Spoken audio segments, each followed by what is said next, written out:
Hello, everyone. This is Tyler J. Parr. This is the Put Your Opinion Here podcast. I am present with my intern for my business, Katie Jackson. She's also an amateur boxer out of Chicago and now out of Humboldt County. And also our special guest, our mayor, Kim Burgell. Hi. Today we're going to go over some interesting topics and issues, and we're just trying to spread awareness and truth as well as love on this podcast. We know that some of the topics that we're going to be talking about are controversial in some people's eyes, but like I said before, we're just trying to create awareness and make sure that everybody's being heard without any prejudice. And with that being said, I'm going to start asking some pretty interesting questions to these two ladies here. I'm going to start with Katie, because you're the newest one in our community, and I'm really interested in your story and what you've been through and where you come from. And I like you as a person. We got to know each other for the last few months, and I think a lot of people's opinions on trans women have been skewed by the media, and I really become enlightened getting to speak with you and learning about you and your story. And yeah, I just want to put some focus on that and ask you a few questions. So the first question I have is, when did you actually, let's just have you tell us about yourself a little bit, and then I'll ask you questions based on that. Okay. Well, as you know, and they don't know, I moved here in November from Chicago. I could sit here and tell you a whole hour about my whole life, but I'm going to be very simple and short and break it down for you guys. Succinct. Very succinct. So I started off in Texas. I was born in Houston, Texas. I wasn't even supposed to be here. Like, my mom had her tubes tied, cut, clamped, burned, all that. My dad had a vasectomy. I still come through. I was consistent, stubborn, and I was determined, yeah. I got bounced around like a hot potato until I was 6, in and out foster homes. 11, 12 years old, my mom come back into my life. I had the option to be adopted from this really nice family, the Chevaliers, or I can go back with my mom. I just chose my mom, family first. Yeah. And we moved to Louisiana. And from Louisiana is where my life basically kind of started as Katie. I realized that what transgender was around... How old were you, Katie? 14. 14. 14 years old. I realized what it was because of my religious background. I was raised Southern Baptist. Basically, I was raised to hate myself. So it took me a while to get to where I'm at now. But that's a whole nother subject. So I was raised Southern Baptist. Moved to Louisiana. There I got involved kind of with some rough people. Made wrong decisions, went to jail. So just to interject real quick, I'm just really curious about that. So when you were 14, did you transition like your appearance and become Katie, and then you joined the criminal lifestyle? Okay, good question. Thanks for asking. Because we talked about that the other day, but I didn't really get into that part. So at 14 is when I realized that I was trans, and I knew who I was. I didn't transition. I didn't even tell my mom. I literally waited till she died before I even decided to tell anybody. When was that? How old were you when that happened? My mom was 26 when I died. So how old were you? Right now? No, how old Oh, were you I'm then? sorry. I was 26 when she died. Oh, okay. Yeah, I was Like 26. your mom was 26. Yeah, then she I was 26. When My you were bad. born, what was that? My bad, sorry. It's all good, it's all Getting good. punched in the head, kind of. Yeah, I feel it. Your brain be everywhere. I was 26. She was 62. Okay. Yeah, she was 62. She was old school. Yeah, she was old school. Yeah. She grew up. She grew up younger. She did like. She was an old hippie. Not California hippie, but she did a lot of drugs and stuff growing up. Had an interesting life. She had a very interesting life. I don't hate her for it. She did eventually come back in and grab me. But that's when I realized what that was. But I didn't actually come out as trans and start living my life as Katie until I was 30. I started taking my hormones when I was 32. And I'm 41 right now, so it's been almost 9 years. Oh, that's crazy. Yeah. But can I ask lived. something? Oh, So go ahead. So when you decided to transition, Mhm. so was there like a process you went through, or did you just know like this is what I want to do? I mean, like, did you do a lot of contemplation? Did you do counseling? I don't know what you have to do to make those decisions. So in you just Louisiana, know? well, in Louisiana is a little bit different for me. Okay. I honestly do wish I had someone when I was there. I wish kind of like what they have nowadays, the knowledge that's out there is available. Mm-hmm. I wasn't available to get the knowledge, so it took me a while to figure stuff out. As far as like you mean like taking hormones? Yeah, like and doing starting the process. I had to go to Chicago for that. Okay. That would have been almost impossible in Louisiana. Yeah. Down there, it's a little bit harder. They don't really have those stuff that California and Chicago has. Yeah. You have to have insurance, and you have to go to a psychiatrist. They ask you the questions they want to ask you to find out if you're transgender or not. And then they diagnose you with gender dysphoria, but it's still considered a mental disease. So then, so I just skipped all that crap and left and went to Chicago. Yeah. Where there it's a lot easier. I then got on the hormones. Hormone therapy, and they started it off to where I would take a shot in my stomach, and I take a pill. Yeah, I have to take the shot every week and the pill every morning. And it's very, very emotional ride. Starting. Very, very hard on me at the beginning. Honestly, if I would have done it when I was younger as a kid, I don't think I would have made it. Yeah. I honestly don't. I probably would have committed suicide. Many do.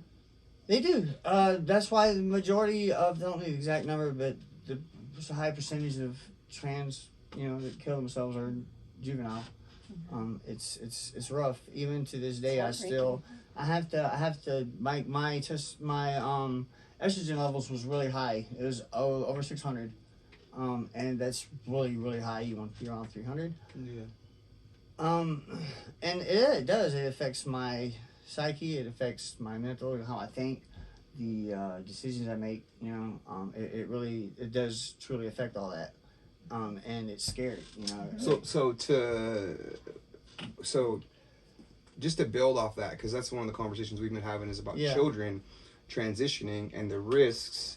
And my belief is that we shouldn't be making any decisions that are life changing before we're the age of 25, because that's when our body is fully developed, our mind's fully developed. And I was just talking to my tattoo artist about this earlier, that I got some tattoos when I was a kid, when I was like 16, 15 years old, that I got covered up because first of all, they were crap, and second of all, they weren't things that I wanted to keep on my body for the rest of my life. And then I also have like gang tattoos on my body that I want to get removed or covered up, because it was at a time in my life where I was a different person and I wasn't fully developed. Like my personality wasn't, my beliefs weren't. And so making those decisions that can be catastrophic to your brain and your psyche and your body, because the side effects at a young age, I think isn't right. I don't think it's right to give children the opportunity to do that. I think that counseling would be great, and you still want to you don't want to tell the kid, you're whatever, you're this, you're that, and beat him up about it, but you want to get to the bottom of it and find out, is it a dysphoria? Is it a split personality disorder? Or do they feel like they're truly this or that? And or can you support them through their feelings until they get to an age where that's they can what I'm make saying. a decision? Not a judgmental place, but a place of, I hear what you're saying, and I support what you're doing. And when you're 18, you can make those differences, but maybe get some, talk to people and process what you're doing. Yeah, because I we talked about this as well. I've had 2 youth clients who transitioned from female to male, and one has had, I don't think he's had surgery yet, but I know he's been on hormones since he was 12 or 13. And I trained him for 2-3 years and watched him go through this psychological battle, this mental battle that was really, I was already had a hard time watching him go through bullying I was teaching him boxing, just to learn how to defend himself, and identity crises at the age of 12, and just really seeing him struggle to decide if this was the path to choose. And I think the parents, especially in the community we live in today, feel pressured to rush hormones or surgery, because if they don't, then they'll be called transphobic and they're not being supportive of their children. And I think that's where society at large, especially if you go on social media right now, is being pressured to force these things on children, when some parents are first-time parents. See, I disagree. You know what I mean? Like, some parents are first-time parents, some parents are second-time parents, but when you want to protect your child, and every day you're questioning whether or not you're a good parent, or if the decisions are going to make them a serial killer or not.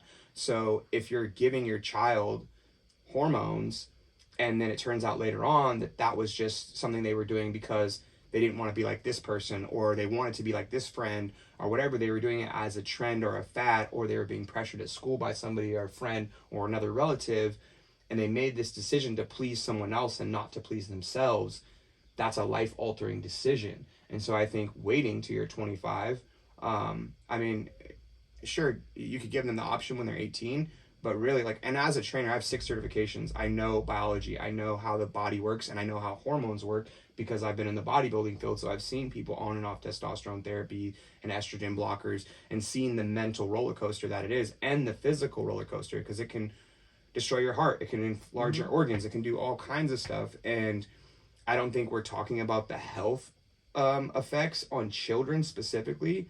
And I think that's a big thing that needs to be brought to the table when doctors or kids or families, whatever, are considering this, because we don't know if that person's body will react in a healthy way to that. And so just being, like I said, this client I had, father was very pressured to put the child on hormones by everybody else around him. And talking to the child one-on-one for years, I asked the child, and I have an older daughter who's claiming she's non-binary now, and I'm supportive of whatever decision she makes. I'm not going to let her get hormone therapy or anything like that, because I don't think she should be on it. And she agrees, and so does her friend, because her friend tells her that if she could go back, or if he could go back to a she, he would, but he's came too far. And this is a 14-year-old now that's saying this. So he's fully aware of his decision, and and we've had the conversation about, was he pressured by people at school? Yes, teachers were pressuring him to get transitional therapy at the age of 12, which is crazy to me that conversation is even being had with a child when they can't go get a tattoo or join the military or drink alcohol or make any other life-changing decision that's, for 18 or older or 21 and older. But you can cut your boobs off or your penis off and then be stuck with that decision for the rest of your life, and that may lead you to suicide, because we know the statistics. It used to be 20% a few years ago of post-op people commit suicide. Now it's in the 30s. 30% of people post-op commit suicide, and they've learned that the numbers are younger in age. People who are younger tend to commit suicide more than people that are older, which just shows that mentally they're not able to make those type of decisions yet. I think that's true. You can look it up. You can Google it. No. I don't know that that's. I mean, I agree that that's probably true, but I don't think that's the only thing that's true. I think that kids that are trans are also killing themselves because their parents don't support them and they have no place to go. I've known people that have been kicked out of their homes and not allowed back because they've changed their mind about who they are. And there's something very wrong with the society that allows that kind of behavior to happen as well. This is not a black or white issue. This is very gray, and it's one person, individual by individual. At least that's my perception of it. And it bothers me that there's this idea that, people are transitioning and then they kill themselves. No, people are killing themselves. Young kids are killing themselves. Teenagers are killing themselves because they don't feel accepted. They feel hopeless.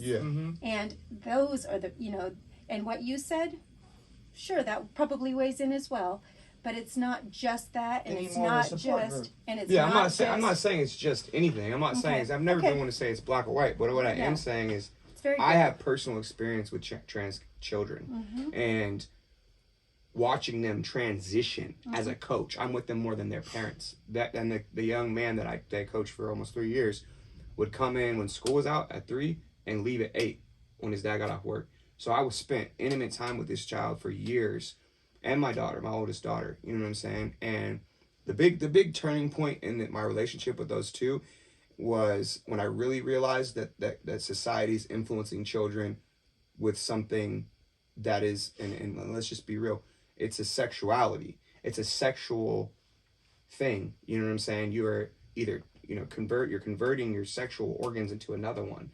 And this is a surgery that has risks. And this is hormone therapy that has risks. And I've been on testosterone replacement therapy. I'm not on it anymore. But I know what that did to my mind. And that's why I'm off now. So if someone has never been on that, then I feel like they don't really have room to talk about it. Like, and that's why I like Katie's perception, because she was real honest with me about how it makes her feel. And as an adult person, knowing that it messes with you psychologically, and the kid's already having issues psychologically, why add something else to the cocktail instead of getting them counseling? Yes, be supportive of that child. Don't tell them it's something that they're wrong or whatever, but kick them out to the curb. But and also like we're putting too much pressure on the kids there. Right? Like you said, pressuring. Everyone's pressuring everyone. Yeah. And stop pressuring and let's just start educating. That's what I'm saying. Like, we need to and stop educating the kids, man. We got to educate the adults. The adults. So and the thing is, what you talked about it being sexualized. Our culture is sexualized. Everywhere you turn, there's porn. There's all kinds of. I mean, look at an ad in a magazine. Watch a music video. We're sexualized culture. That's just who we are as a culture. You can't turn TV on nowadays without seeing a naked body part. Whether we agree with it or not, it's happening. Right. And so to say that because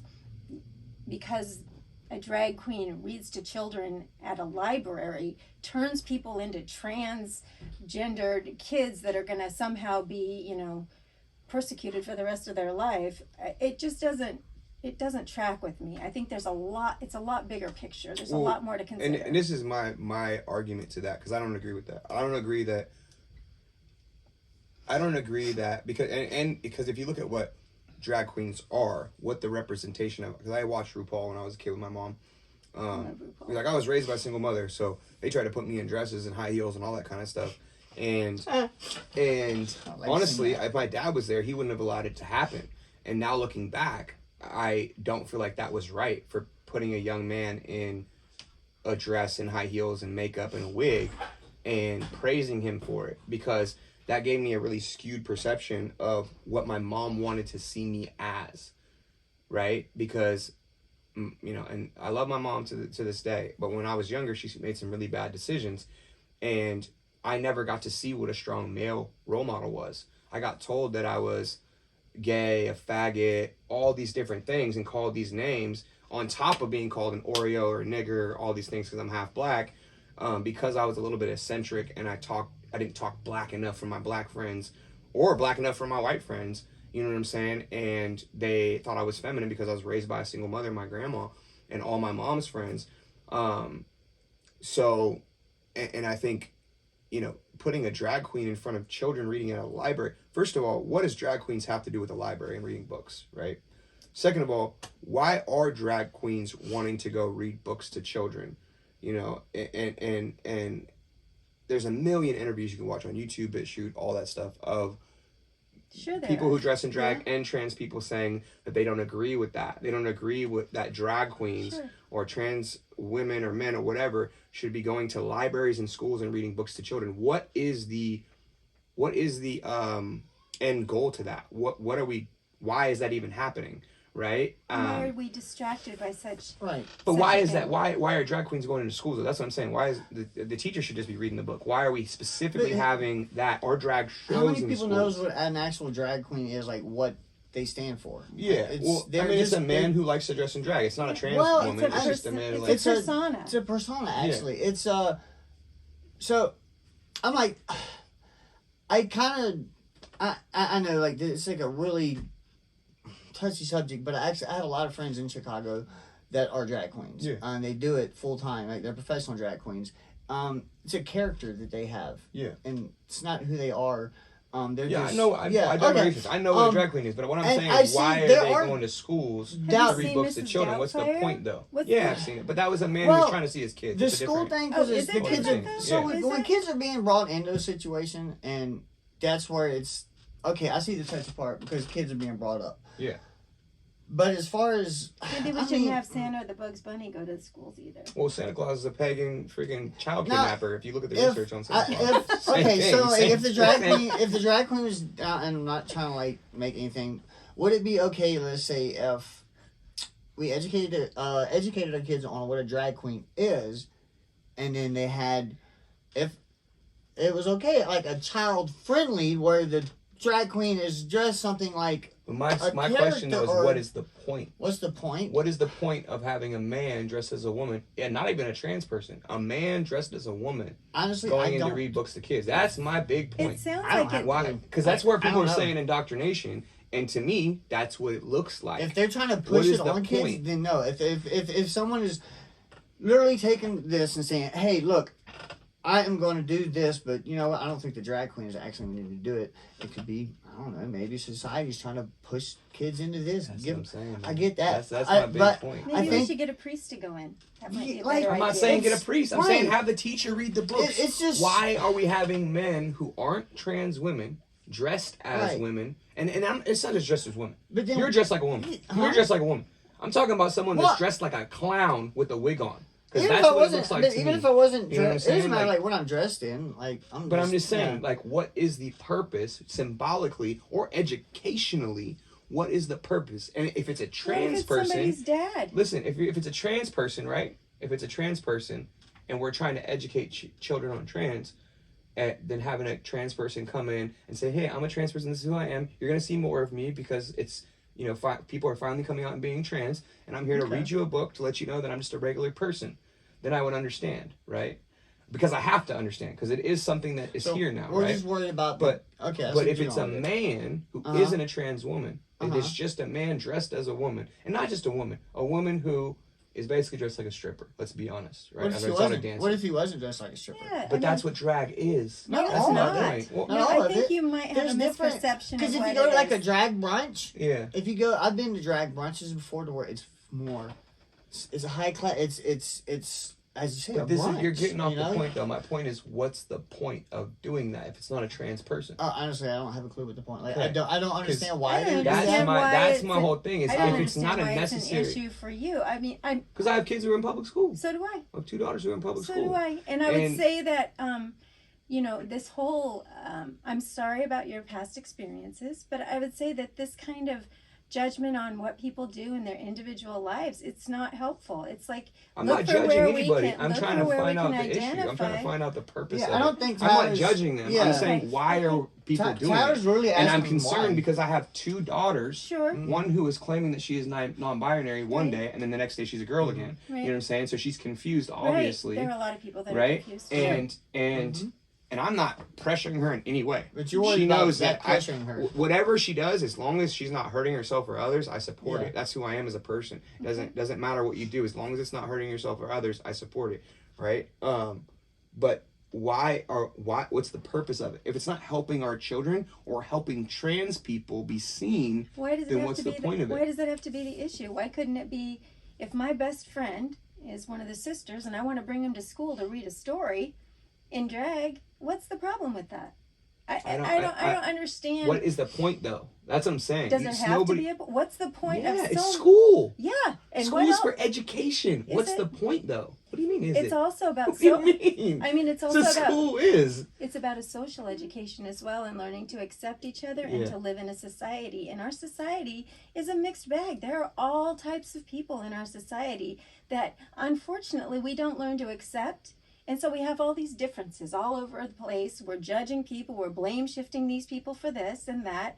And really, if we just minded our own business and lived our lives, we'd probably be in a lot better space. Some of us. Can we come to a compromise? Sure. Is there a way? I think it's important to be open-minded about it. Right. Obviously, I feel like this subject is just like it's going to go so many ways. You know. Why can't there just be like a compromise? Well, because this is my compromise. This is my compromise. This is what I'm saying. You're a trans woman. I gave you an internship at my gym because I'm not a closed-minded person. Because I like you as a person and as a boxer, and I want to give you an opportunity, right? Yeah. And also I've been accused of being transphobic and all that kind of stuff in my past, and I don't like it because I'm not. The only thing I'm phobic of is child molesters. That's it. Because I have close family members. No, Tyler, since I've been here, out of everyone, that like, dude, you've treated me and like I told you, and made me feel more like a woman than anybody. You know, you've never once. So would you be offended? Would you be offended if I invited Katie to read to my students? No, Katie's a trans woman, bro. That's what I'm saying. Okay. This is like what I'm saying. Like, if it's about educating kids on trans is it the fact that a man is dressed and I think that it's drag. You don't like the women. And I think the fact that it seems like to me, and I'm not speaking for you, Tyler, I'm just speaking for this. It seems like it's the problem with that it's a man dressed as a woman. Yeah. And I'm not just talking about reading kids' books. I'm talking about the drag shows that are happening across the country. That sounds like that's just the problem. That are being banned in certain, like Florida, Tennessee. Right. They're banning it in certain schools in certain states, which I appreciate because there is no reason why anybody, it doesn't matter if you're man, woman, trans, drag, whatever, should be dancing provocatively in next to nothing on in front of children. I agree with that you. Is completely and next to nothing but and it's inciting violence. Right. It is literally inciting people to go shoot people that are trans or drag because they see that their kid was exposed to this thing, so they want to go kill someone because they're angry that their kid got exposed to something sexual. Now we're shifting the blame to the victims. Okay, this is that. Let me. Okay. Do you know so you're accusing me of shifting blame. You just accused me of shifting blame. I didn't accuse you. I asked you.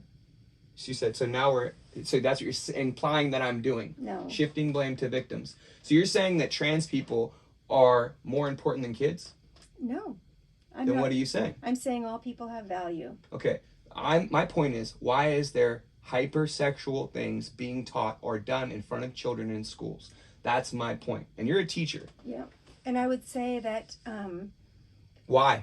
So yes or no is a real black and white answer. I don't have a black and white answer for you. Everything is gray. Yeah, I really believe that everything is gray. Okay, so for the drag show at Jefferson, I didn't go, and I was going to go. I called you right before it. Yeah, I didn't go. I had plans. My uncle went, James went, a few other people went. Yeah. I don't agree about how they approached it. Yeah. But if I would have came and saw what they sent me on video, I would have been upset. Okay. Because we were told that it was kid appropriate, right? Remember when movies used to be PG-13 and rated R and G?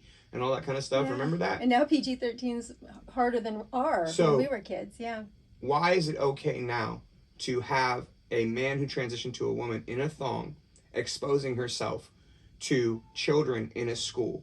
Why is that necessary? When you have to pay and show ID to go to the strip club where you see the same thing here. Because at the strip club here, you can't show bear whatever. You can't show certain things. So why are we bringing that into schools for children to witness when they don't even know how to pay their taxes, tie their shoes, or anything else? You know what I mean? That's what does not make sense to me. And you implying that I'm shifting blame to the victims, you're implying that trans people have been victimized more than children, which you know isn't true. Because just this last year, there was 86,000 children gone missing in the state of California through CWS and foster care, which Katie was a product of as well. You know what I'm saying? And that's the fault of transgender and it's like comparing the Holocaust to slavery. You can't do that.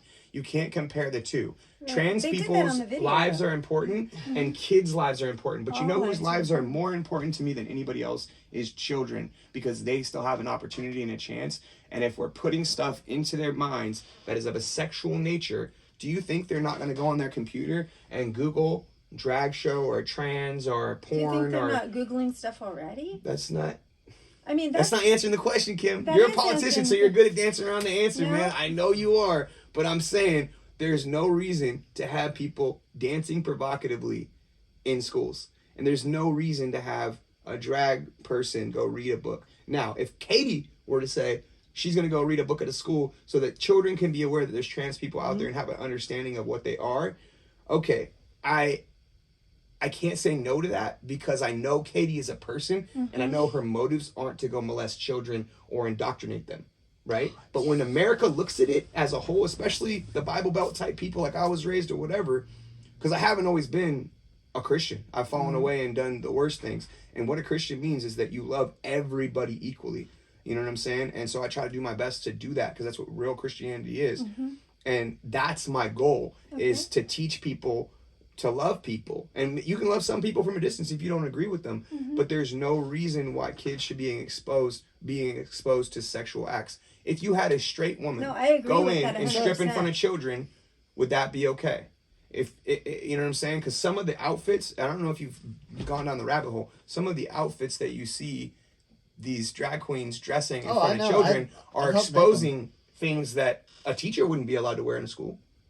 So why does this person have more rights than a teacher? So you're saying drag shows at schools? There's thousands. Literally, they had a whole tour where they went around. I think it was this old 66 and then the 80 East. Or no, they went this way, I want to say, through the entire country. And it was banned in certain states once they realized what it was. Breasts exposed. See, I'm just curious. The reason I asked you pulling that, baloney out of their pretend vagina and feeding it to another person, like all this weird ritualistic stuff. That's my concern. That's very odd. And if we say it's okay for one person to do it, then the person who may be a sick weirdo comes in and does it and shows just a little bit more and a little bit more. That's what indoctrination is. Indoctrination is exposing someone to something little by little, piece by piece, until everything's okay. And I don't like media anyway. Like, we don't watch regular TV. We don't watch the regular news. Like, if there is something I want to see, a speech from a president or a politician, I'll go watch it. But I don't like watching commercials or any of that kind of stuff, because if you look at the origin of the word media, and if you look at the exposed CIA documents, the declassified documents they just released, they admit to using media to control us. That CIA does. They've been doing it since they came out with TVs. That's why it's television programming. They're programming us. And I do believe that there is an agenda, not from Katie, you know what I'm saying? Not from people that are like Katie, who just want to live their lives and be accepted and be able to have a regular job, or my homie Jay that works at Platinum, or Ritz, my homie Ritz. Like, those are all trans people that were members at our gym that I go to their businesses or whatever and interact with them, treat them just like regular people. But there is an agenda of people who, yeah, that's what I'm saying. There is an agenda of people who are using trans people to do things, or maybe make it normal for children to be exposed to, you know, predators. And that's the issue. That's what these people who go on here and don't ask in a way that I'm asking, or say things in a way that I'm saying, they say, you're this, you can't do this, you're indoctrinating children, you're what? Because I know Katie's not indoctrinating children. She's one of the most respectful, if not the most respectful person in my gym, honestly. Like, and when she first came in, we first had a conversation, I knew I was going to support her and the league that she wants to create and all that kind of stuff. That's because she's not one of those people that's like, this is me, look at this, if you don't like it, you're this, and I'm blah, blah, blah. And like, she's like, this is me, I'm Katie, I'm just here to be a part of something bigger than myself and help and be of service. And that's one of the main reasons why I respect her so much and I care about her so much, because I feel like she should be the spokesperson for trans people. Honestly, I'm really serious. I'm not bullshitting you. I really feel like that. Well, I'm just saying, because like, you know, when I was younger, I was a hothead. I was an activist. I read every single Black liberation book, Malcolm X, all that kind of stuff. You know what I'm saying? Part of it was I was half white, and so I wanted to prove myself to my black people, right? My black friends. I don't even like saying black because we're not really black. That's not a nationality. But I went really hard, and especially when I was locked up, I really pushed the politics and all that kind of stuff, because it was like who I was, and I wanted people to see me, and I wanted people to believe what I believed, and if they didn't believe, then they were a racist or whatever, or fascist. But now that I'm older, I realize that most of it is from when we're kids. We're raised a certain way, and so we want to impress our parents, so we be that. And if we don't like our parents, or if we can't please them, then we go the opposite way and rebel. You know what I'm saying? And my scarcity mindset triggers me to believe that if we push things like this on children too fast, without there being proper education or proper integration, then we will have a civil war. There will be way more trans deaths. And there will be a lot more lives lost and a lot more children affected in a negative way, because we'll have less parents in the home, right? And less advocates like you, right? And it'll be something that's tragic instead of something that's pivotal and, you know, from a place of love. That's my big thing, is you have parents that are asking the questions like me, and we're not getting straight answers on why it's appropriate to have a drag queen reading books to a child, or have a drag show in a school, or have, you know, books like I Am So you Gay say we need more education. We just need more. Yes. We And just I need think to it should be an educate each other. option. I think it should be an option. You know, and like in school, you know, you have your electives, right? Well, when I say education, I'm not talking about like education school wise. Yeah. Like for kid, I don't want to get that confused. Yeah. Like because that's a whole other thing. Gender identity. Say it. Tell me what it is, because I want you to say Gender identity it. should be taught at the house by your parents. There we go. If you can. If you can, because this is because I don't believe in like this is some crazy stuff. This has been brought to my attention. Kids can go to school and then change into whatever clothes, change it where they want, be whoever they want, and then go back home and be something different. Now, do you have any kids, like girls? I don't have kids. No, I don't have kids. I don't have kids. But you went to high school. I went to high school. Yeah. Do you remember how girls that couldn't wear makeup at their house, they'd get to school and they'd go put their makeup on. They put on those little skirt tiny or tank top. tops. That's fine, but Mine was sagging my pants. I would leave the house with my pants I'm up, not and I saying, sag like, that's fine. But I'm just like the parents get left out, and that's a big decision. That's huge. That's a huge and it's decision. creating secrecy between the child and the parent. The parents, parents need like to be involved with their children. and I really feel like 100%. that's just my main thing is it's the fact that they're separating the parents and the children from the school. You know, I'm just sorry, they're separating the parents from the schools. Yeah. You know, and It's they a have no community. control It over needs their to be- own. And once again, I have no kids, so this is just Well, like at our school, we have to, like Yeah. for my class, there was permission. You have to have permission to be teaching any kind of sexual. Yeah. Okay, education. that's Yeah, different. so parents there do should be- have to have sign a on class and or say- something. Yeah. Right? Yeah, that's completely different because then that means the parents are in a little bit more of a control, and it's a Yeah. class. They have And the you talk option. about body parts, and you talk about Right. Well, how that's sex things ed. work. Yeah. You know, that's sex ed. That's Yeah. something. But I just don't. I don't think it's right. And I'm not saying I'm just for the parents. Mm-hmm. Right now, how a parent wants to raise their kid is how they want to raise their kid. Yeah. If I was, oh God, man, I'm so glad I did not get the Millers. That was part of my other family, mom's side of the family. Whew, man, yeah, you would have been looking at probably a racist person. I probably would have killed myself. Mm-hmm. Like that side of my family was bad. Really, they as soon as they met me, they just denied me. You know, I met them when I was like 12, and they just like, nope, we don't know you. Thank God. It's very difficult. Yeah. I don't know. Like, I've never really had a family. Made you more You know. resilient. Yeah. I don't know what that is, huh? You got Tyler. Oh, I got. You know what I mean? What Like are you that. saying? I mean, like. Dude, we hang out more than Like, the love we here. hang out like I more mean, than like anybody as else. a kid growing up, like knowing like what like. No, I was just joking. You know, my mom Yeah. told. You know how I found out is I never thought about. I always knew Santa Claus was fake. There was no Easter Bunny, no Santa Claus. Yeah. I knew all that from the beginning because we was just poor, man. I couldn't afford that crap. And I was like, no, ain't no such thing. Yeah. You know, and then my mom was just like, no, I'm not gonna lie to you. But yeah, like the family thing, I don't know. You know, that's. So yeah. I want to ask you a couple of things because I don't want to take up too much of Kim's time. It's 1 o'clock right now. Or sorry, it's 2 o'clock. Yeah, no, Carry you're on. right. I have to get someone from the hospital in a while, but other than that, I mean, Are they okay? yeah, they're just having surgery. Okay. Yeah, that's why I have I took it off. I have a name badge on. So, what was I just gonna say? It's so important. Oh, so that's something I want to talk about.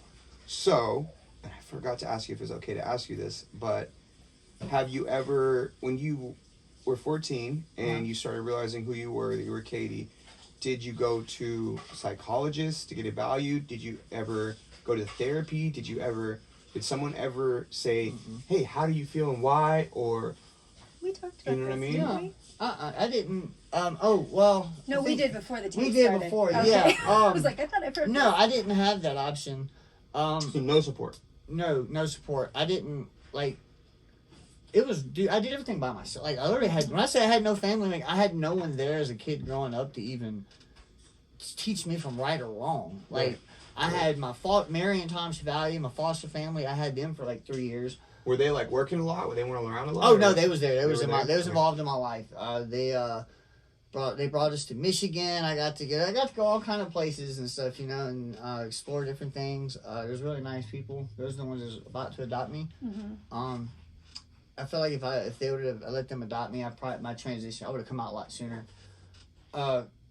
because they was very open-minded. You know, they're very crazy, and it's Texas, Conroe, Texas is where he's from.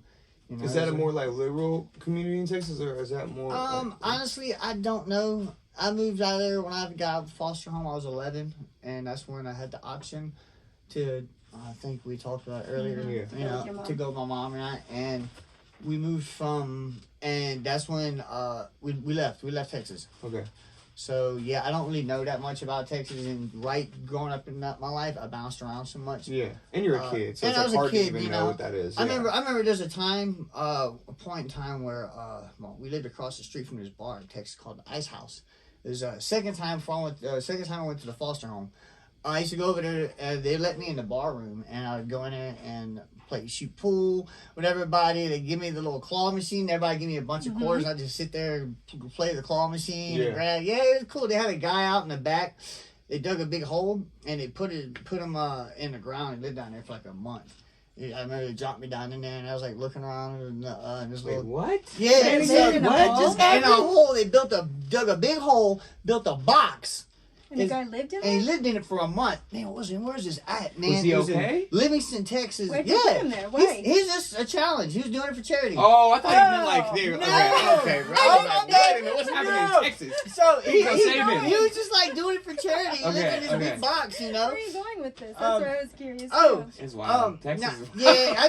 I'm just telling stories, man. No, that's funny though. Yeah. But that was like my childhood life as far as my parent wise, you know, like when I did have parents, they was being alcoholics and doing crazy stuff.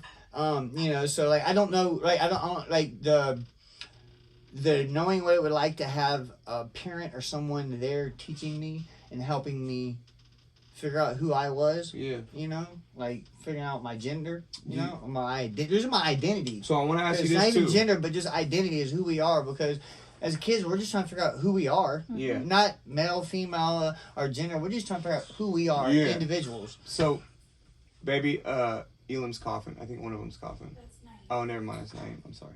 I'm such a helicopter parent. She like lets him climb stuff or whatever. I'm like, is he okay? Is he okay? Anyway, so I was gonna ask. So I had this conversation with my oldest daughter, and Nick, one of my clients who is trans, and I sat them down and I got real serious with them both of them, and I was like, look, I want to support you both in whatever decisions you make, as long as it's not hurting yourselves as others. And I'm your coach and I'm your father and I'm like your big bro, and like I want to be the best version of that for you because it's my job and I love you guys. But I need to know, do you feel like you're boys, or do you want to be boys because you don't want to be like your moms? And they both sat there. They didn't look at each other, which I thought was weird, because usually they look to each other for the answers. And they kind of looked down, and my oldest daughter said, I don't want to be like my mom. And it made me want to cry when she said that, because it made me feel like I failed as a father and as a parent, like choosing her as a spouse or whatever. And my oldest daughter wasn't planned. Neither was my second daughter.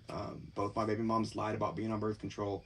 Had them when we were both on drugs, like super chaotic environment. And we weren't good people at the time. And then my other clients, or her best friend, said the same thing. He said that it was because of one of his dad's girlfriends that exposed him to violence and drugs, and his mom like had him when he was when she was on heroin, and then shot him up with heroin and got him taken away and all this crazy stuff. How old was he? Baby. He was a baby when all this stuff happened. Yes. Crazy stuff. And he'll tell you straight up. He'll tell you all this stuff. You know what I'm saying? And so he was exposed to this insanely vile woman, and he didn't want to be like that woman. He wanted to be like his dad and like me. Because I'm coach. I'm cool. You know what I'm saying? I got a gold girl. I got a cool car. And my girl's beautiful. Like all these things that make me look cool. So they went to the extremist decision, which was transitioning, because they wanted to be like me or their dad and not this woman. And so I think another really important thing is having positive male or female role models and positive male role models as well. And not just because you want the kid to be that or that. You also want the kid to understand who they want to be with or don't want to be with in a relationship. Because I've been in therapy for 6 years. Jamil has been in therapy for 6 years. And we still have stuff we're working on from our childhoods or from our previous relationships that was damaging or toxic. And I don't think that's a conversation that's being had enough, is about the mental health of these children and trans people as a whole, or mental just people health as a whole. is not being discussed It's enough, not. 100%. And I know you're a big advocate for that, I and that's am. why I vibe with you, because it scares me how bad the mental health in America is. There's over 40-something% of Americans that are on antidepressants. That's insane. Like, every 14 minutes, a man commits suicide. I don't know how many women commit suicide, but men, every 14 minutes, a man kills himself, which is crazy. Or a male identifying person. It could be a kid, an adult, whatever. But that's an extremely high number very rapidly. People are just bang, bang, bang, killing themselves. I just had one of my best friends and a client of ours and good friend commit suicide in the last few months. And you would have never known that they were at that point. You wouldn't have known until right when it happened. And then all of a sudden, it's like, oh, that text message meant that, or that video or that post was that, and you don't even realize it. And so, and that's why I was asking if you ever had any counseling or therapy, because, to be quite honest, you have your stuff together. And we didn't touch on like the criminality part of your life very much, but you were a convict like me, and you made bad decisions or whatever. And I know that single parent homes, the prison population is 80% single parent homes. So I feel like giving parents, like you were saying, giving parents the tools to teach our children and educate our children and prepare our children for the real world is what the real conversation should be, and not giving children hormones or giving them extreme surgeries at such a young age. I think they need to be, analyzed in a comforting, calm, controlled setting where they feel like they can speak their truth or whatever. And then giving them the tools that they need, and the people, because people are tools around them that can empower them and grow them up to be good, upstanding people in society. Because one of our trainers just posted the list of church Christian school shootings, and there's a lot bigger number than what's being portrayed on social media. And they just had that recent one of the trans person, I can't remember their name, that shot 3 children and 3 adults in a school. And that's what I'm talking about there being this civil war that's boiling right now under our noses. So just speaking to that, though, yeah, that was a case where it was a trans person that killed 6 people. But every day there are shootings in schools all over the place that are not trans people. Yeah. This is a mental health issue. Yeah. But you hear what I'm saying? I'm saying, I think if people see a trans person kill a bunch of Christian kids and adults, they're going to go after the trans people. That's what I'm saying. No, like, my point is just creating more chaos. And God bless those people and their families, and the trans person's family, because they might not have seen it coming, or maybe they're the culprits. I don't know. But and I want to put emphasis on one other thing too. There's only 4 female school shooters in the history of school shooting. Only 4. The rest are male. This was the first trans. White, right? This was the first. Yeah, this was the first trans woman, or what's it called? Biological woman that transitioned to a man to ever do this. And so I think it's just adding fuel to the fire of this already chaotic situation. And I really do think what Katie's saying is what needs to happen is that parents need to be educated on this so they can teach their kids. Because if we let the teachers teach the kids and they're hiding it from the parents because they're scared or afraid because the parents aren't educated, then we're separating the kids from the parents.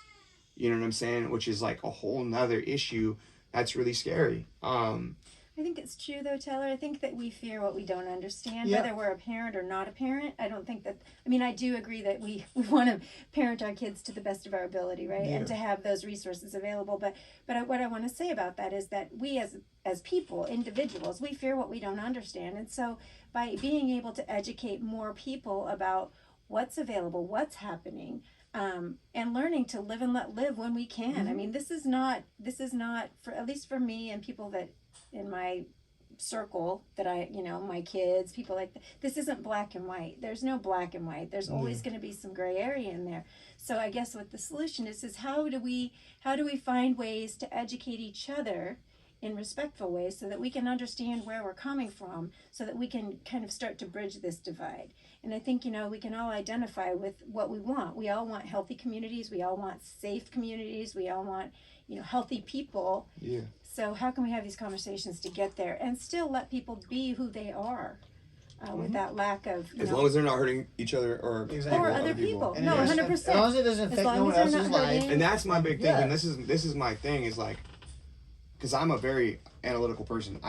Jamila gets upset, not upset. She gets irritated with me, and so does the elder from my church that I study with every Wednesday, and my therapist, because I spend way too much time looking at statistics. I cannot help it. Huh? I like statistics because it's black and white. You can see this is what happened, this is what humans did, and this was the result of it. So how can we prevent this from happening again? And that's my big thing is we're in a petri dish right now, post-COVID, new administration in office that's making us all go bankrupt.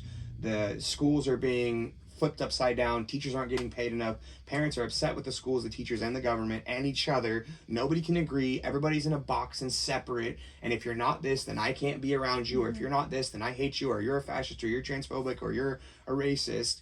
And that's not going to get us anywhere. No, that's what I was talking about earlier. The blame shifting and the, my case is different. You don't understand. Those kinds of things, they're not going to help us. I think it's like what we're talking about. It's like looking at what we have in common and realizing that some of us get to different places to get there, but educating and be willing to have a conversation with somebody that you don't understand. And maybe instead of being afraid, maybe change your opinion too. Like could be. That's my big thing is like, I tell Katie this, like because I'm a coach, so every time I hire another coach to teach me something I don't know, I shut up and I try to be an empty cup and absorb that information so I can get the most of it, because otherwise what am I paying this person for?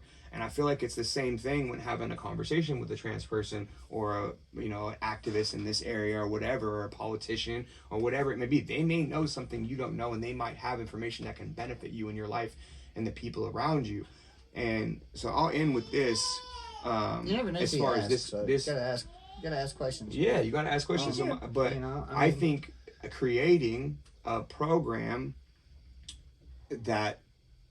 And honestly, I don't like it being in schools as far as the drag stuff goes and the provocative dancing, all that kind of stuff in front of children. So I want to tell you, we just had an event at Eureka High, and it was a cultural event, and 2 boys dressed up in girls' dresses and danced to Debbie Gibson, right? Debbie Gibson from the 80s, it was just something cute and fun.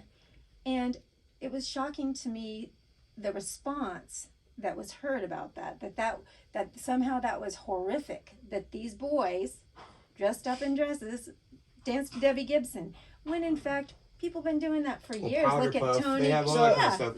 But my point is, what's the point of doing it in school? Like that's my whole thing. Is like in a school. Did y'all have Sadie Hawkins dances up here, right? Yeah. Do we have what? Sadie Hawkins dances. Yeah. All right. So maybe the school I went to is Ponchatoula High. It was. I'm almost positive it was Sadie Hawkins. We was out in the swamp. It was green wave. Like literally, there'd be alligators out in the field sometimes. Yeah. That's wild. Yeah, it was nuts. So you gave people pushes? If you know, I'm just. No, we just wouldn't go out there and play. No, we'd probably get one of their dads would come get the gator off, and they'd probably go eat it. So I don't know how it was up here, but at Sadie Hawkins they would have like a king and a queen there, except the king. The quarterback or whatever, they would dress as the cheerleaders, and the cheerleaders would dress as Powder Puffs. That's what it was. Football, something. Yeah, that's what I was saying. Powder Puff. Yeah. Is it? What? Yeah. What they would. Sadie Hawkins is when the girl asked the boy. Okay, that's what like the Powder Puff thing, right? Yeah. Well, they have that. Yeah. So right. And that's not. I'm not opposed to that. But what I'm saying. But it's not a sexual thing. Yeah. It's not like them dancing and being. So that's the thing. So if it's neither is reading Goodnight Moon. So let me ask you this, and I think I asked before, I didn't really get an answer. And this is me understanding both. Like I kind of agreeing with both you guys here, or not agreeing, but in agreement with some things. But what if the individual was a woman that did that? That's my point. I said that earlier. But what if there's a woman that was dressed because I know drag queens that are women and they do drag. Yeah. What if there's a woman dressed in as a king? Yeah. Yeah, I'm not saying that's a bad thing. And I'm just saying, if it's so, all right, if it wasn't sexual, if they come in and they come in and dress like then Mrs. that's just Doubtfire, costume. That's just a that's costume. okay. It's like drama. I did drama class. So basically, it's just the whole sexual part of it, which Yeah. I completely agree with you 100%. Because you've seen some of the drag Yeah, shows I'm talking no, about. It's I crazy. know. It's crazy. They even have something that's called like well, it's not drag. It's burlesque. It's burlesque, basically yeah. your Yeah, strip. we've done burlesque shows at the gym. Do you ever go to YouTube and click on music videos of songs that you like? Yeah. I mean, what's the difference? Because one's not at school. I think he's worried about Actually, it's just it the is at school. censorship. No, I'm talking about like Jefferson, the drag show that was there. That's not a school. That's a community That's Well, center. it was a school. I used to 1,000 go years there. I ago. used to go Yeah, play my there mom when I was went a there kid, too. whatever. What Yeah. I'm saying is that it's a youth event. They're asking youth to come to this event, It was and they're a saying pride it's event. youth.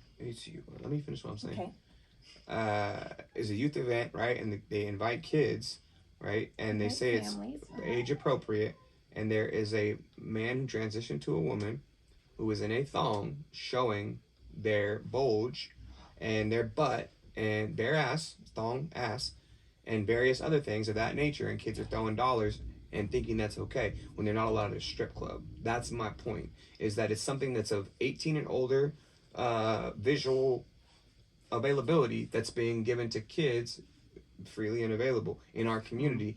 And how is that beneficial to kids? Was this a Pride? And yeah, it was Pride, and it was Rebel Pride. And if you look at the link too, I don't know even if go you to. saw- did you I didn't click go the to link? Pride anymore because it's. Did Was you it click the the link? blonde? Was it the blonde? The blonde, yeah. That's a woman. Oh, I didn't know that. I just Yeah, assumed everyone was she's a trans. I woman. didn't know. I didn't go. She's a But they girl. sent me the videos, and I saw it, and I said, "Bro, this is supposed They to just be completely ruined age Pride. appropriate." You know what I'm saying? And that's my point. It was the It's same not- thing I said at the George Yeah. Floyd protest 2-3 years ago when I went. And I said to all the white people that were there, because there was way more white people than there were black people or people of color, I said, please do not throw rocks at cop cars or spray paint local businesses or turn over trash cans in the name of black people and say you're doing it for us or for George Floyd. When the police aim the guns, they're not going to aim them at people that look like me. They're not going to aim them at people that look like you. They're going to aim them at people that look like me.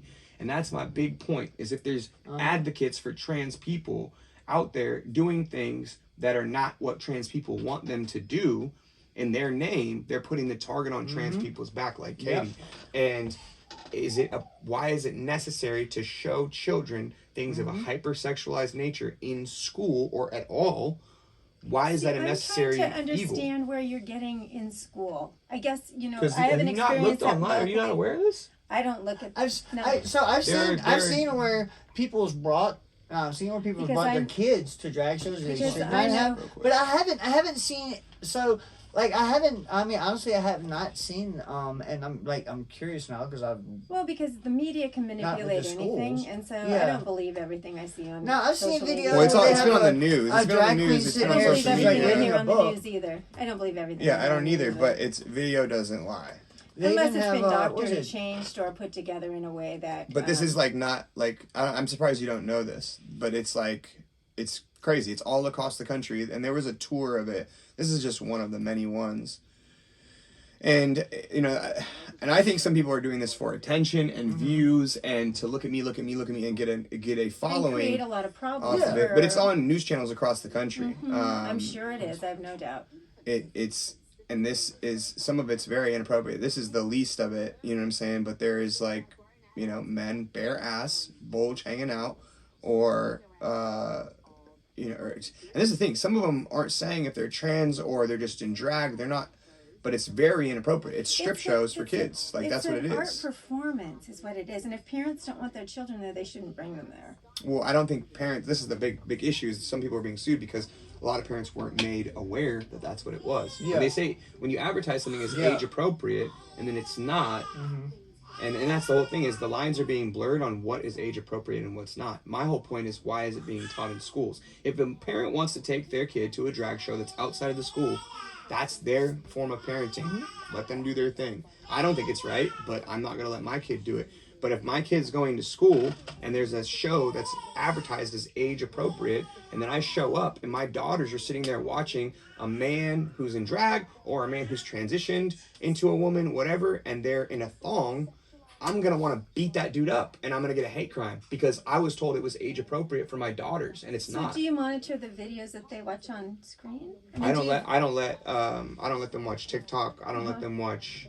I mean, like Elam's allowed to watch Gracie's Corner, Jules TV, Dory, Moana, Raya the Dragon, and The Last Dragon, and Miss Rachel. Those are the 4th or 6th things he's allowed to watch. Is Miss Rachel the signing lady? Yeah, she does signs and all that. Yeah. She's great. She's like, I watch her. I do too. She's dope.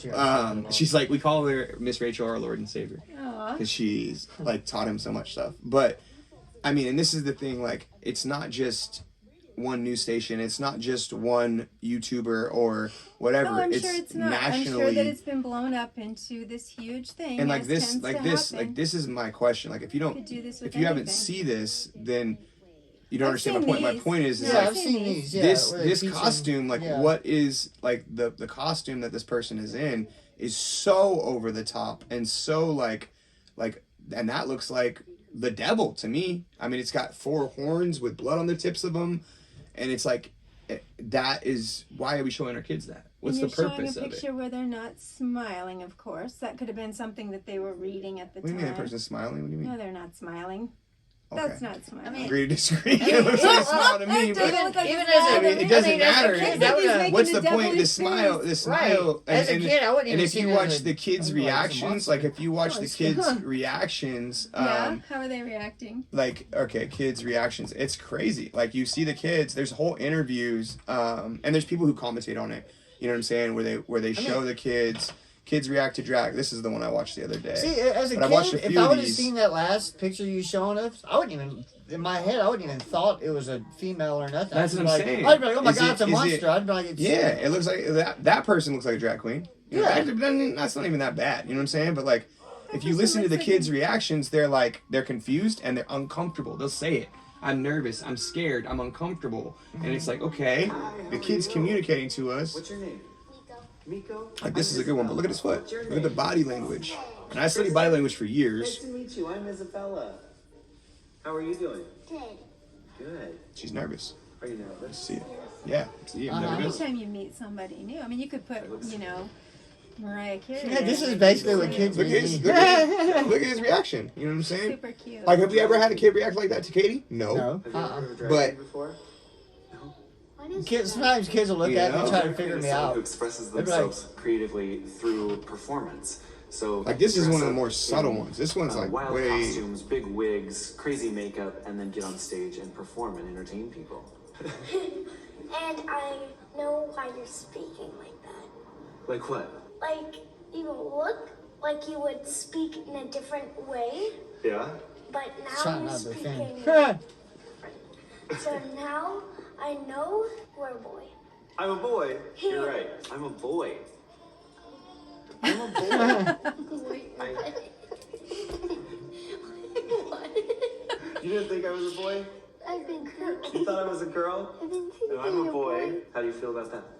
a little bit weirded out, but like a little interesting. Interesting. See, but It's this a is lot where to they think need the about. education to explain what a drag queen is and what trans is. Not- And that's what I'm always, saying. only Like when I I feel like it should be optional. Oh my like God, I feel why like it is should be even optional. Such a huge Like It's- it shouldn't it's be not- pushed and made. let Like me this say is why a I say that. requirement. For me, reason why I say for me is because I get put is for someone that doesn't know really the difference. Okay. I really don't anymore as I've been transitioning so long. But when I first started, I would get put in the categories. Oh, you're a drag queen. People would ask me all the time, all the time, Yeah. all the time. Like when I really still, I'll show you a picture. Oh, here we go. I'll actually show you a picture. I don't think you have your phone. I don't have it anymore. But when I first started, I would always get that look a lot. And you're just like confused and like, and they would always assume I was a drag queen. Always. Every single time. And it would hurt my feelings. It would hurt me. It really would. Because a drag queen is a man and I do, and I got past all that. But Okay, it's still going. that's kind of why I said they need to educate. Because it's not nothing to do with, sexual wise, nothing. Is they need to understand what the difference, It's- the and difference is. They're like, hey, look, this is a man, and as a character, she has a man's body, And but seek she's to female, understand and it and kind to of be understood. Like just that's to be the whole- understood. Yeah, Seek to understand, like to Right. actually be And willing to have a conversation exactly. before you have to blow up everything on social media. That's the thing. It's so much easier now to just blow it up on Right. social 'Cause media, not whatever the all- case might like, be. Not all drag is sexual, but unfortunately, most of it is. And I know it's very confusing for people that really don't know what it is, and it looks just. If you go to drag shows, I can bring you to it, and you're like, "Oh my god, it's just so sexual." Well, I've been to burlesque, and but I then have a homies there's that have also done drag shows and I've been burlesque, you to know that what are I'm saying? very. That's more of a. They're professionals, and they do it as a character. They're not up there stripping. They're not trying to make it look all. That. My thing is the sexual stuff. That's my main thing. That's my main. I agree. Perhaps I they feel should like turn off Beyonce. Perhaps they should turn Beyonce off. isn't going into schools and censorship's dancing not only the provocatively. hardest. But The her censorship's the videos are hardest at part. school all the time. I don't. All My the kids don't time. watch them. My point is that I understand your kids don't it's watch not. them. But what I'm saying is that either way, it's it's not regular at appropriate school. for kids. No, It's I mean, not. Like, with it doesn't kids on their matter. devices at school, people are watching all kinds of things that you can't even imagine at school. Well, my kids, I don't allow to do that. You know what I'm Mm-hmm. saying?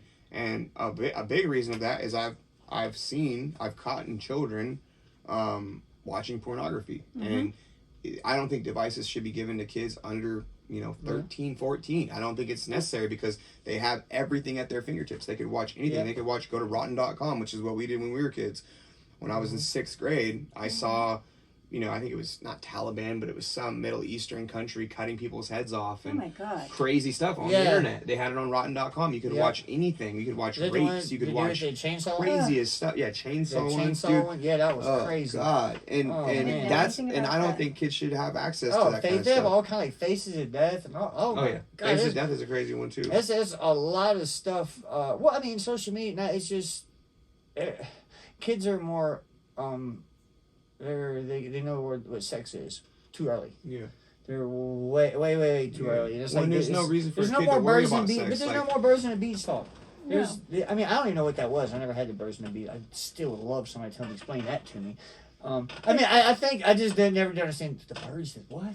So, but no, there's not that talk anymore. It's just they find it on the internet, or you got to sit down and talk to a It kid. is And like, taught in I already school. know that. It is taught in school. It is okay. With parental permission All right. in our class, yes.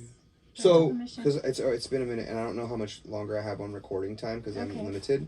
But I So do want to talk about one last thing or two things, Mm-hmm. and one for Kim, one for Katie.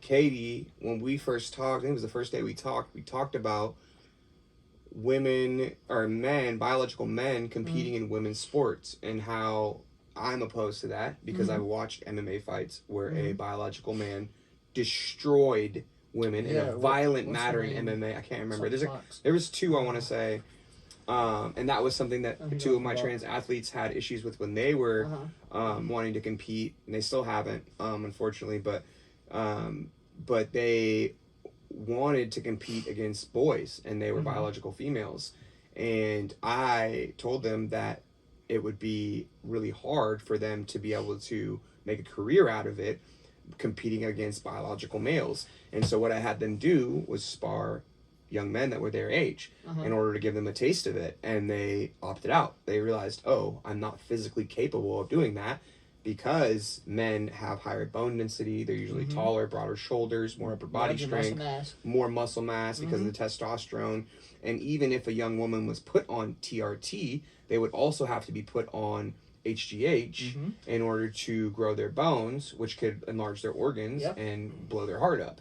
So it's like, okay, if you want to compete as an athlete and you're a biological female in a male field, you're going to have to expose yourself to more chemicals and more stuff that may mess with your mental or physical and put your life at risk in order to compete. And if it's a combat sport, you're going to get hurt. Like, that's what's going to happen. Yeah. And vice versa and that was something I found really interesting with you, because you said you want to compete against males, or, and you do, we spar all the time, or you would like to create your own league. And I think that's the first time I've ever heard of that. I've never heard of someone suggest that. And I think that's a solution to everybody's problems, is create a league where biological women that transition to men can compete against biological women who transition to men, or have a secondary part of that league where they can compete against either or, and vice versa. We're both That on way- because we're either taking something that's killing our testosterone level, or we're taking something that's raising our testosterone level, and either way we're having a chemical change that's going through our body, and it's affecting us. It affects us. It does. I think that would be fair. So So I actually have had 2 fights already. I've competed twice. I lost both of them, but I still competed. And I was hormones. And you competed against men. Mm-hmm. Yeah, I competed against men. This was last 2022, I think. Last year. Yeah, last year, 2022. And, oh no, I take that back. It was 2021, August and October, at my old gym. Yeah, I lost both fights. It was a little bit tougher than I thought it was going to be. But And how long have you been on hormones at that point? 6 years.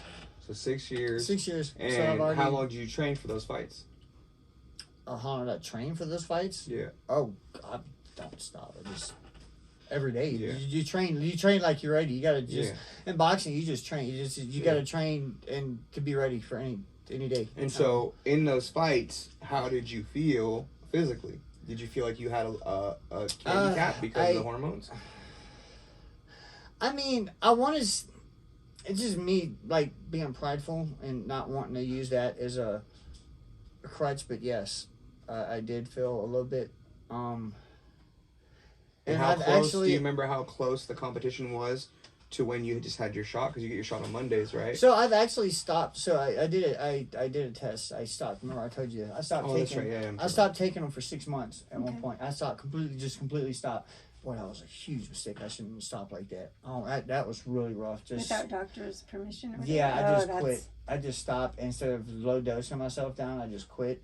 That must have been really hard and emotional. Yeah, I don't Yeah. know what I was thinking. If I ever decided to try to do it again, I was curious to see though, like the difference. Yeah. And I had stopped. It was 6 months. I quit. I didn't do nothing. I did. I noticed a lot of difference. I felt stronger. But the only problem is my body started changing. A little bit different things started. My facial hair started coming back thicker. Started gaining weight in other places. You know, But it you started still, separating. my point So- is, you still felt like But you. I felt the difference. I still felt the difference, and I felt like I know for a fact when I'm not taking them, it's huge. It's so much crazy. I had so much more energy. I'm ready to go to the gym. I get there. 3 hours is nothing for me to work Yeah. out. You know, like I'm just. That's testosterone. I had it, but it's like right now I'm. You know, like it sucks. I mean, I'm And really. you train hard. I watch you. I know, man. and I train it's with just you, so- it's not enough, and it's like I'm really to the point where I'm almost about to sacrifice it and just say screw it, and not take my hormones for the next 2 years while I'm competing. But then if I do that, then it's cutting. Then it's like my whole point is It's like cutting off a part of you. It's cutting off a part of me, but I'm also trying to prove to show that hey, I can still do this. Yeah. And that's why I think the still league is do important. this. That's But why the I league think is very important. That's I you think know? to Innovative, make your own actually. league, to Yeah. make a trans league would open up so many doorways and discriminative conversations that are happening because right now there's a big controversy online right now where these young women were forced to compete against a biological man, and I forget, I think it was tennis or That's not fair. I can't remember what it was, or it was, I can't remember. It was maybe swimming, I can't remember. And they were forced to, and then and they didn't agree to it or anything. They had no choice. And then another one, they tied. They tied the biological man that transitioned to a woman, and this young woman. They tied, and the trophy was given to the trans person. And when they told her why, she said because it's for publicity.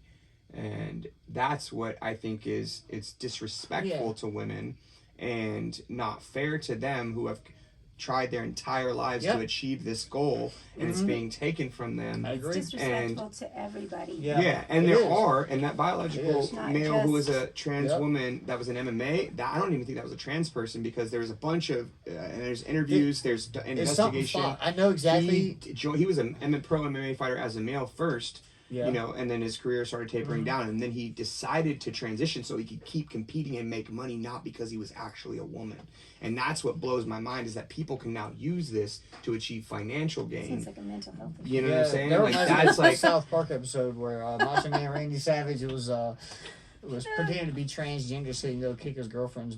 His girl broke up with him. there's a bunch So of when he comedians. goes, that have that it's so too, yeah. stupid. Yeah. Even when I was in Chicago, I had the option. They gave me the option to compete in the female league. I was like, I loved it. I really appreciated it. It made me feel really good. But I obviously, I turned it down.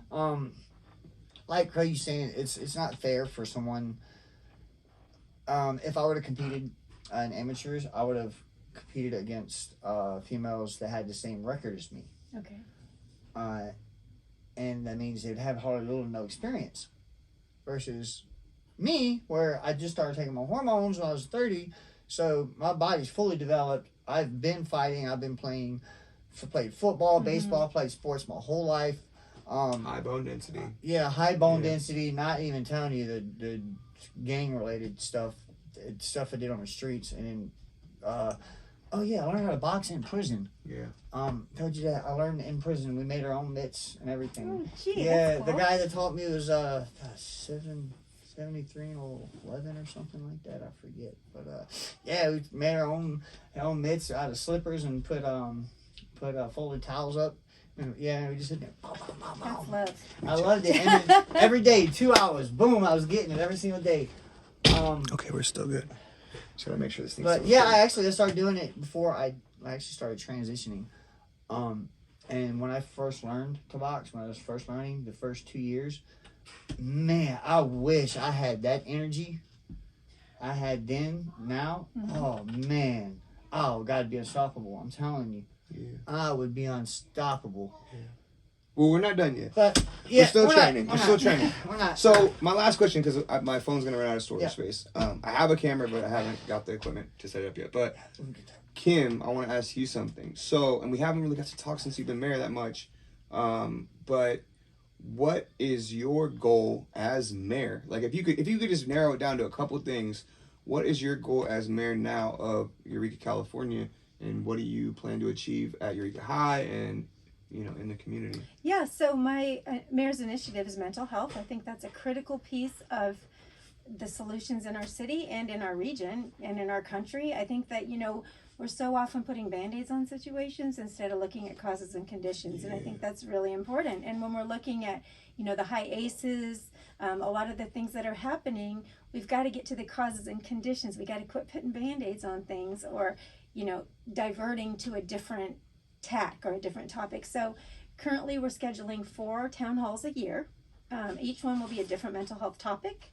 So that's going to be really great. Mental Health Month is next month, May. So just continuing to educate people about that, because again, people are afraid of what we don't understand. And so when we can understand someone else or a situation, doesn't mean we have to like it, doesn't mean we have to agree with it, doesn't even mean we have to,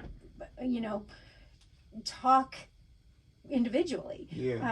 But what it does mean, in my mind at least, is a respectful dialogue where we can, like we've done today, respectfully disagree with each other and realize that is a part of the conversation, but that there's so much more that we identify with. And everybody has similar problems. We've all got similar problems that we can agree on that we need to fix or whatever. Yes. Because like I was telling Katie, like I feel like all this stuff, because I'm still into activism for people of color, and I'm something I'm really passionate about, especially youth that don't know who they are, like me, who is mixed and like had a white mom, and just everything that I grew up seeing and witnessing. I want to help those kids and build them up, and I'm afraid for this next generation, and I really want to do. I wish I could clone myself, so I could do more. You know what I mean? And I'd like to get involved with what you're doing. I'm interested in it because I think that mental health. One of the big issues with mental health that I don't think people understand, and this is something that I've been in the rabbit hole for years now, is that your mind can't be healthy if your body's not healthy. And also there's a financial aspect. The unemployment rate in Humboldt County is 50% right now. And so when you have people who are impoverished, the median income here is $22,000 to $46,000 a year. When you have people that are impoverished, it's hard to even think about going to therapy or to the gym because you might not be able to afford those things, or healthcare or any of those kind of things. And these are like you were saying, they're like not black or white issues. There's so many different things that are in details, devil's in the details. You know what I mean, with these type of issues. So I'm excited to see what that looks like. And just to know that what you said, about poverty certainly plays a role. There's a lot of things that play a role, but mental health issues don't discriminate. They don't care if you live in the mansion on the hill or live in a box under the bridge.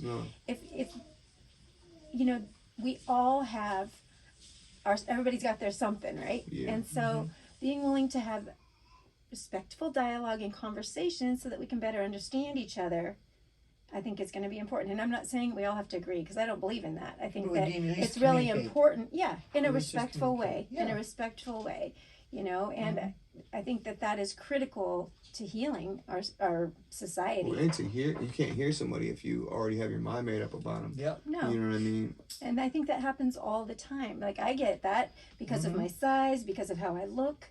You know, that I get this, you know, I'm constantly underestimated, I'm stupid. Well, and you're a woman. You're a woman too, and you're a woman in a position of power as well. So that's like hard for some people to swallow or take in or, you know, believe that you're competent enough to do the job or whatever. And we all have our past and our histories. And we all have our something. Yeah, you know? especially here locally in Humboldt, people will bring that up for the rest of your life. You know what I mean? There's no running away from that. But the good news is that we know that we've grown and we know who we are, and that doesn't have to be an And we issue. know what we're doing. Our past Like, we doesn't know what we're define who doing. we are today. No. Yeah. You know, It's who we are right now. It's made us who we are, but the resilience that we've experienced and the growth that has helped us to become people that can use those experiences to help and support other people. Gives me chills, but that is exactly, I think that's why we're here, is to be able to support each other and live in healthy community and to grow together. And that doesn't mean, again, I'll say it, doesn't mean we have to agree. Right. It means, please just be respectful, for God's sake. Be kind in your conversation. Just because I disagree with you doesn't mean I have to call you 14,000 different names. How does that help anything?